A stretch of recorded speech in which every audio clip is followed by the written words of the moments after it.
Hi, I'm Joe Fifer, President and CEO of HFMA. Welcome back to our web video series.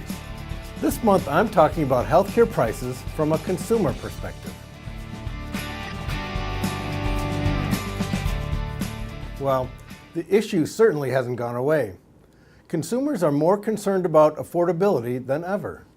At the same time, new research shows that many consumers don't even realize they can choose a lower price provider. Price variation has been a hot topic in the industry, but that debate hasn't reached consumers. As it turns out, most consumers think all hospitals and physicians charge about the same amount for the same service, or they just don't know if there are any price differences. That's according to research conducted by the nonprofit group Public Agenda. In this study, researchers conducted nationally representative surveys of people who had recently experienced one of three types of care: type 2 diabetes care, joint replacement surgery, or maternity services. As you know, joint replacement surgery and maternity care are usually considered among the most shoppable healthcare services. With regard to physician prices, only 20% in the diabetes and joint replacement groups and 33% in the maternity group knew that some doctors charge more for the same service. For hospital prices, 28% in the joint replacement group and 38% in the maternity group knew that some hospitals charge more.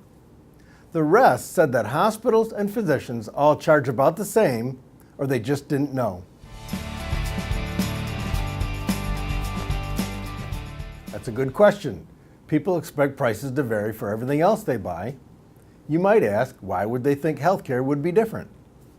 Well, for one thing, we as an industry have treated healthcare like it is different. We've made it harder to get prices for healthcare services than anything else a consumer buys. And most traditional healthcare stakeholders haven't chosen to compete on price. No one wants to be the lowest priced hospital. But hospitals and physicians, who have borne the brunt of the blame for lack of transparency, are not the only ones at fault here. Health plans haven't adequately articulated differences in plan designs and coverage. Employers haven't done enough to educate covered people. And consumers haven't educated themselves on the issue despite abundant media coverage. It's like the saying, there are three sides to every story: yours, mine, and the truth. In this case, there is no one culprit. We've all contributed to this lack of knowledge. For one thing, we need to question our assumptions. In promoting price transparency and developing transparency tools, we've assumed people realize that prices vary by hospital or provider.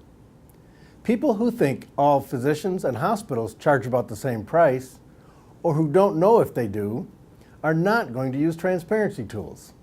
Why would they? And no amount of fine-tuning the tools is going to increase utilization if people think there's no reason to check prices. But the implications go way beyond transparency tools. Think about it. When patients are surprised by the size of a bill, or by their portion of it, they're likely to paint all providers with a broad brush as overpriced. This means that each physician, hospital, or health plan that does not use best practices in patient financial communication, or that allows opaque pricing to stay in place, is affecting consumer perceptions of the entire industry. Here's the stark reality. We are all in this together. Well, one thing is certain. Consumers will become more knowledgeable about purchasing healthcare services. They're paying more for healthcare out of their own pockets, and that's a strong incentive to learn.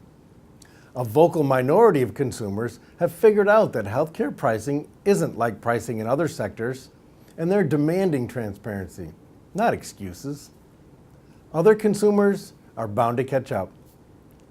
Providing accurate, timely, individualized pricing isn't easy, but forward-looking hospitals, physicians, and health plans are already doing so.